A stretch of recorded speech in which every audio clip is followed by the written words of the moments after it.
Hello ladies and gentlemen, it's the Historical Gamer once again, and today I'm going to be playing a game I haven't played in a little bit of time. It is Buzz Aldrin's Space Program Manager. If you remember where we left off last time, and if you didn't, click the link in the description to go to the playlist so you can watch all the previous videos. There were 4 of them, I believe. If you missed where we left off last time, it was the end of 1860. Oh my goodness, not 1860. I'm too focused on early World War and Civil War stuff.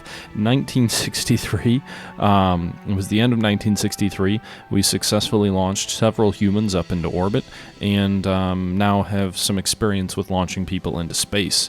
So what do we do now? Well, the end goal is obviously to get to the moon. Seems like we're running out of time, to be honest. It's almost... well, it is 1964, so we've only got about 6 years if we're going to meet the historic timelines. I'm not sure if we will or not. I feel like I'm way behind, but I did a little bit of research, and it turns out I'm not, actually. The Gemini program, which came after the Mercury program, which we just wrapped up, was the second space program for the United States, and it actually didn't launch its first human into orbit until March of 1965, which is pretty remarkable when you consider there were something like 10 human flights on the Gemini program, and then the Apollo program had 4 or 5, was it, how many, it was Apollo 7, 8, 9, 10, 11, 12, 13, so yeah, they had 5 launches in the Apollo program before they even got to the moon. So you had 15 space flights between March of 1965 and, was it 1969, October or something like that, when the first man stepped on the moon.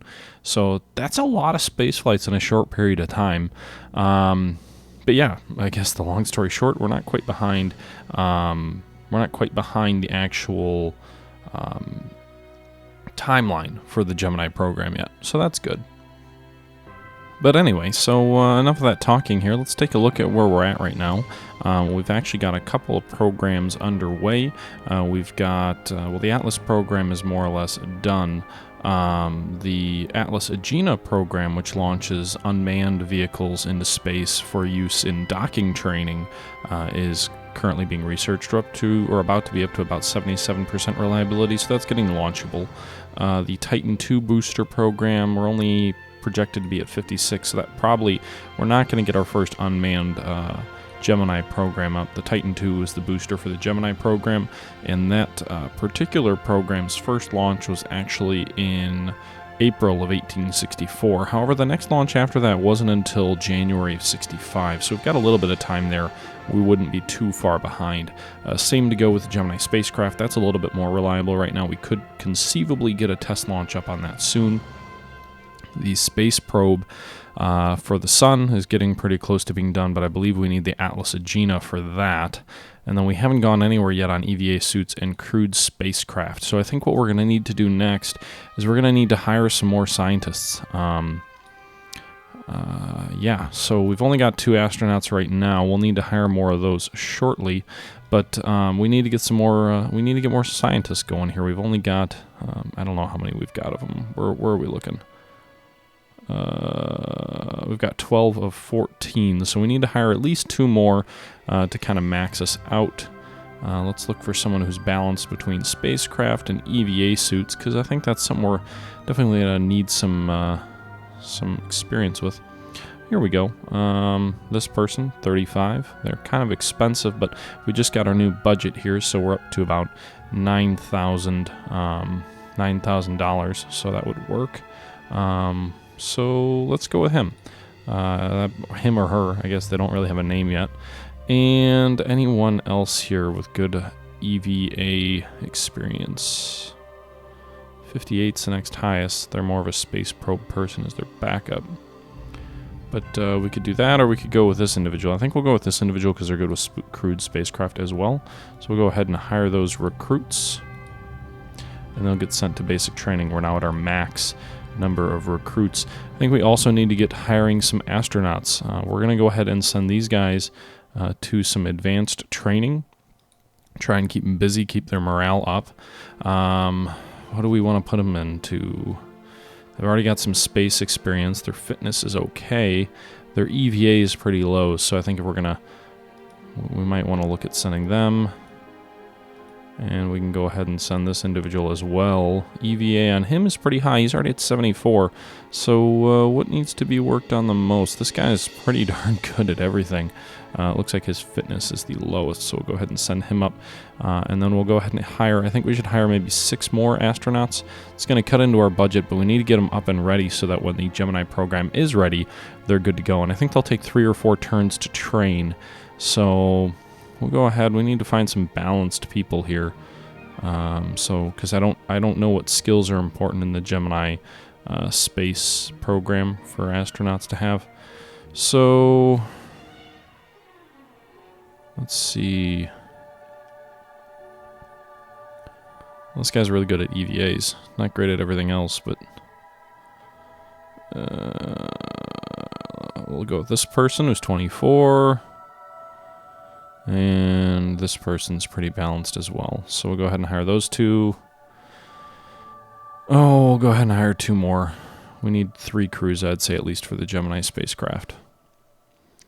So what do I want? I don't want fitness to be so low, but science needs to be something. So I guess this one works, and this one. Alright, so we're going to go ahead and hire 4 more astronauts. We can have a maximum of 14 at this point. Our command and control people, they're not really all that important yet. Those can be trained pretty quickly, and we don't have any rockets, I don't think, that we're going to be launching at this time. Yeah, so let's see. We've got 1 program open, it looks like. It's probably Project Mercury here, which we already accomplished all of our missions. Oh, I guess we don't have that program open at the moment then, never mind. But we've already done the Mercury program here for 1 crew ballistic capsules. 2 crew ballistic capsules. We're not really ready for anything in the Gemini program yet, even test flights. So not much going on there. The Sun Probe program we already have open. I don't believe we've done it yet. I'm trying to remember. Looks like our overall reliability is... Well, it looks pretty reliable. I guess we still need the rocket, that's the issue, right? We've got the Titan II. We need a TPI payload. So the Atlas Agena is what we need. That current reliability is only at 75%. So I think we'll wait 1 more turn before we launch that one. So we really don't have anything that we're going to do this turn. We've got that Sun program open, we've got the Gemini program open, and we don't have any scientists open anything else. So this is going to be a pretty boring turn. We have 12 more turns till our next budget review. We need at least 4,000 prestige to get the minimum budget, which is 5,500, which we are currently well above that in terms of prestige. Right now it looks like we've got, what, 18,000? We need 20,000 to get the max budget, which would be an increase of about 11,000 per turn. Probably need that to get to the moon. It'll be 67, so that'll kind of be the Apollo budget window, if you think about it from that sense. It'll be the time frame that the Apollo program really kicked it into full gear when we get that next budget. So we really need to make sure we get the max budget there. But yeah, I think that's going to be about it. Actually, one more thing. Since we've got some cash on hand, we've got about 17,000 on hand. Let's go ahead and upgrade the headquarters so we can construct more programs. Right now, I think we're limited to 3 at a time. And let's also expand the size of the vehicle assembly building so we can support heavyweight launches. It's going to take several turns till we get there, but we need to make sure we can support the Apollo program when we do get there. And you know, while we're at it, maybe we should expand mission control. A lot of this stuff is going to expand R&D and all these other things, but yeah, I think we need the ability to have more scientists too. This is all going to cost us a lot of money. We're spending like 8,000 up front right now, and it's also going to cost a lot more in upkeep. But I think that's what we need to do. We need to make sure we can support those programs here. You can see the Pioneer Sun Probe. Its reliability went up a little bit. It's up to 87%. The Atlas Agena up to 77%. Titan II up to 56%, and the Mercury up to 69%. So we are now going into quarter 2. So we've got some astronauts going through basic training. We've got some engineers graduating basic training. They can now be assigned. And yeah, so we've got a whole bunch more people we can use. Let's see here. We're going to manage the rocket programs. We've got some scientists here. It looks like we've got 4. So apparently I forgot totally that I had hired some scientists. So let's see here. None of these guys are really good at rockets. How about human-rated rockets? Ooh, they're good at that. Maybe I can pull someone. So I think what I'll do here is I'll assign these guys to this rocket program to get its reliability up. So that'll be almost a 5% increase because we're maxed out on scientists there. And the Titan II, we might be just 1/4 behind on the actual first Titan launch. Now that the way it looks. Oh no, we're going to need more astronauts. We're going to need more people though, because it's a human-rated program. Did I hire? I don't think I hired more personnel. I need at least 3 or 4 more. I think this is a program show you how much it needs. Project Gemini, if I look at it, does it tell me?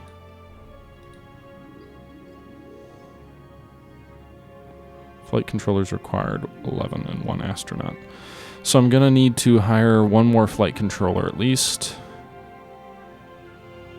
Let's go ahead and, I'd say we'll hire 2 more, just so we've got a spare. Not sure who I want to hire though here. Could just go with the most expensive.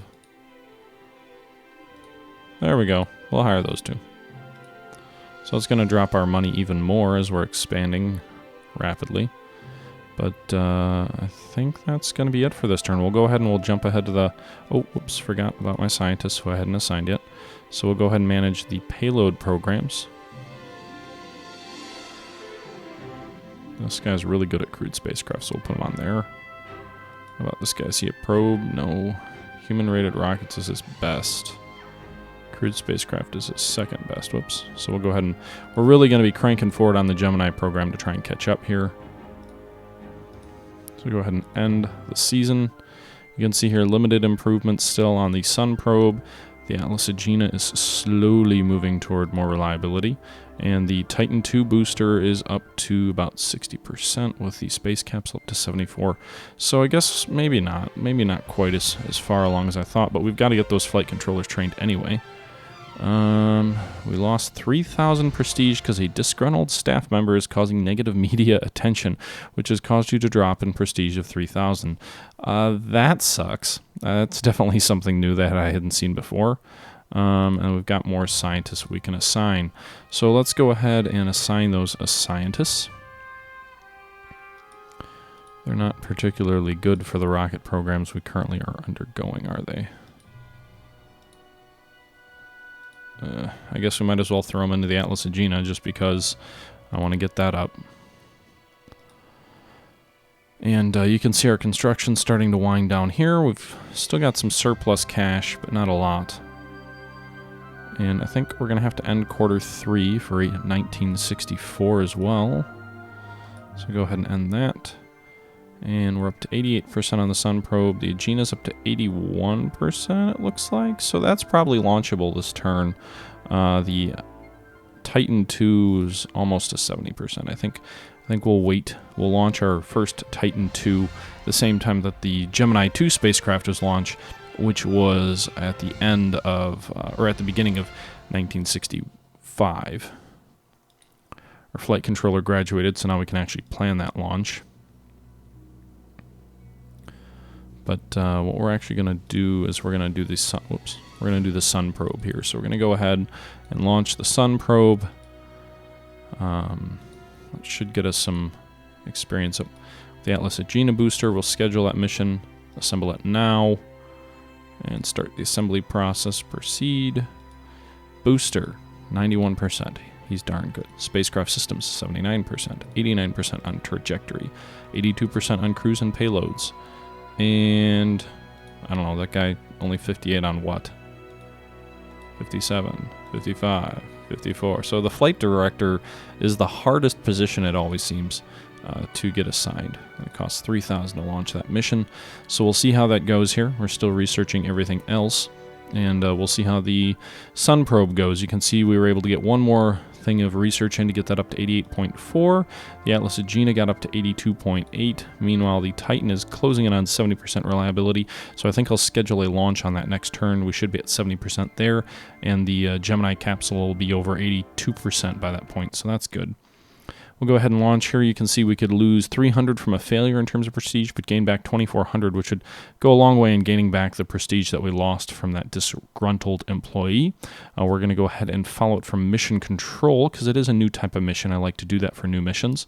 And yeah, let's go ahead and see what happens here. Play.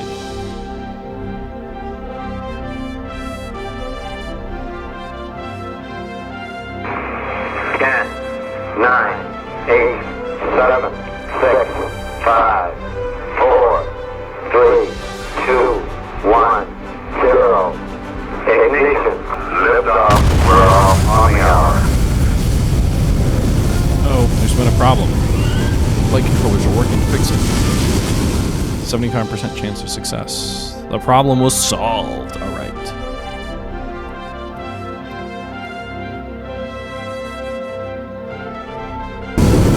Glad to see my rocket didn't blow up on the launch pad.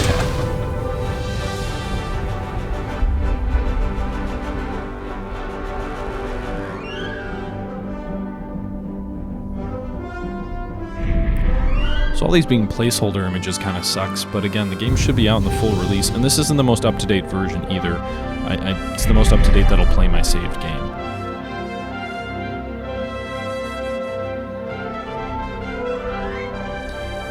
I did not realize that it's a 6-season long mission. That could be a problem.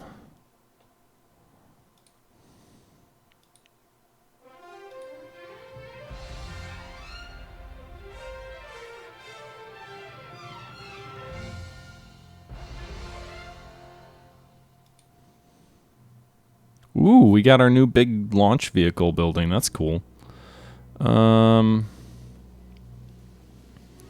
So we've got some extra scientists available now.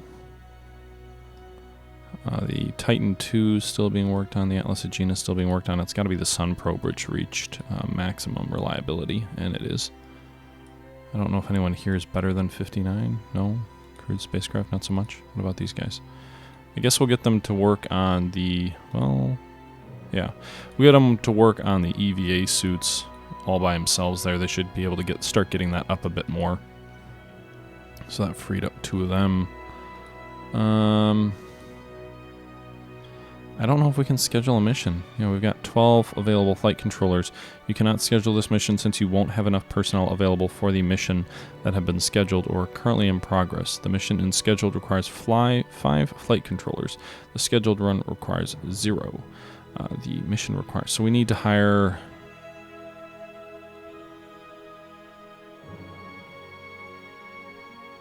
We need to hire 4 more flight controllers. Well, it's a good thing I expanded my flight controller facility so I can hire more. They should be ready, I think, in 2 turns. So we are going to be behind even the second Gemini launch. So we've got to get to work. Wait, is 3 enough? No. Wait. I think we need 1 more, but I'm not sure. Okay, so we'll do that. They've got to go through basic training. So we are going to be a bit behind the Gemini program, but I don't think we've got to launch the 15 or so Gemini flights that actually launched either. The game does a good job of simulating everything that happened to those programs, but you don't nearly need to do as many flights as happened historically. So we'll just resume that mission with these same flight controllers and go into mission control. Measuring the sun.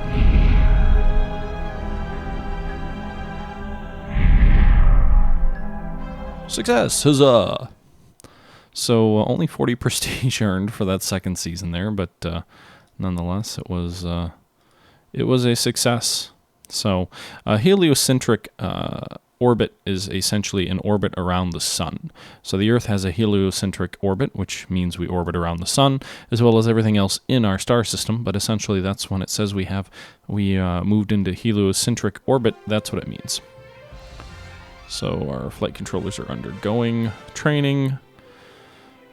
So we're going to be behind the ball. We don't really have anything else we can do other than continue to wait. I probably shouldn't have launched that sun probe as it is. We'll just skip to the outcome there. So successful again. It's about halfway through its mission. And our flight controllers have graduated from basic training. All right. So that means we can launch our first Gemini space capsule launch. And we'll launch Gemini. We'll go ahead and schedule the mission. There's one mission component required for this mission that is reliability below 75%. Do you still want to continue the scheduled mission? Which one is that? So the Titan II booster's current reliability is at 74.7%. So I like that the game gives you a warning that you're very risky in terms of your reliability for the program. But I think by the time the actual launch occurs, we should be above the 75 with the additional turn of research, which you do get when you do get that extra turn of research when you launch. I don't even remember what I was saying. When you launch in a turn, you still get that turn's research as well. I guess that's what I was trying to say. So you can see here there's a lot of different positions required: procedures, FAD, AFD, flight, network, Capcom, Ecom, surgeon, boost. I don't know why there's a surgeon. It's going to be an unmanned flight, isn't it? So it's an unmanned flight, but apparently we need a surgeon anyway. Maybe we're sending a monkey up. I don't know. Yeah, we're going to have 2 missions in progress for the first time ever. We are in quarter 3 of 65, so we're certainly behind the Gemini program, but I guess better late than never, right? You see there it went over 75%, so it's now 76. The capsule's at 87. The EVA suits are making progress as well, 6% per turn, so maybe by the time we actually need to use them, they'll be ready. We'll just resume that flight, skip to the outcome. Successful. Okay, so the sun probe or whatever is going well. We'll go ahead and launch and watch the uncrewed suborbital test flight. Now, interestingly enough, it was Gemini 2 that was a suborbital flight. Gemini 1 was actually an orbital flight. Gemini 2 was a suborbital flight, which tested the heat shield mainly. So this is kind of going in the opposite order of history. You would think, you know, logically the first flight would be suborbital, the second flight would be the orbital, since that's more difficult. But was not the case in the Gemini program's case. T-minus 90 seconds and counting. All systems still looking good. As we approach the final seconds of the countdown, the Titan II launch vehicle will ignite 3 seconds. T-minus 10, 9, 8, 7, 6, 5, 4, 3, 2, 1. Fire!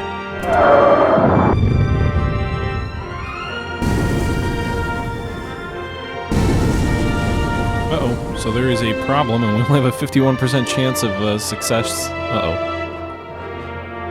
Oh no. Failure. It wasn't a catastrophic failure, but it was a failure, so I don't know what that means. Mission failed. Prestige bonus deducted, 75. That's not that bad.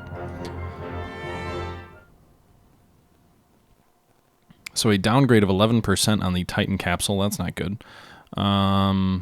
It failed during launch. I have this image in my head of a capsule spectacularly exploding. But as I was saying, the Gemini 2 was actually a suborbital flight. And the interesting thing about Gemini 2 to me is that while Gemini 1 was an orbital flight and it was an unmanned flight, Gemini 2, which happened in March of 65, was actually a suborbital unmanned flight in which they were trying to test out the heat shield on the Gemini spacecraft. The first manned launch happened a couple of months later. But it was interesting to me because the Gemini 2 spacecraft was reused.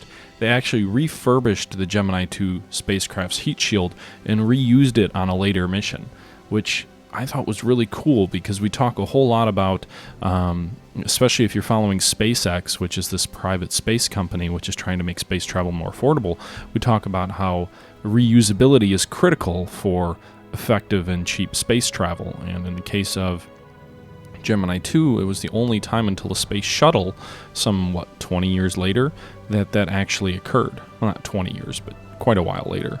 It was the first time that reusable spacecraft had occurred. The only other exception was the X-15 space plane, which technically made it into space, but it wasn't, you weren't in orbit or anything. You didn't have a chance to be in orbit like you did with the Gemini spacecraft. So let's see what we want to do here. Manage the rocket programs. The Atlas Agena is making some progress here. The Titan II, sitting pretty low on reliability. I don't want to wait another however long, though. We need that thing in orbit now so we can get to the manned elements. I hate to send up another Gemini flight, though. Oh, wow, I didn't realize there were so many subsections to this. There are a lot of Gemini space flights. Huh. Okay, well, we need to get to work, so let's try and launch this unorbital one again.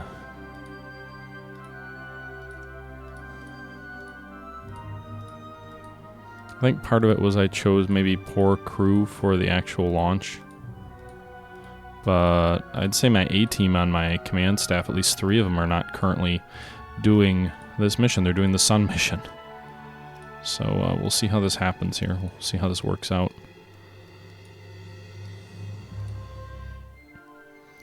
Atlas Agena, still making progress. Spacesuit's making progress. Quarter 4 of 65. 60%. Oh, wait. Oh. Shoot. Well, that's because this group is already well under progress. So we'll just skip to the end. Successful. Yay, we got 40 prestige back. Suborbital flight, 78% chance of average reliability components. We'll go ahead and follow this one from mission control again. We'll see how this plays out. 90 seconds and counting. All systems still looking good. As we approach the final seconds of the countdown, the Titan II booster reliability is only 68%. That's not good. It's a 60-40 split in its involvement in the mission, so it's the most important component. 5, 4, 3, 2, 1. Fire!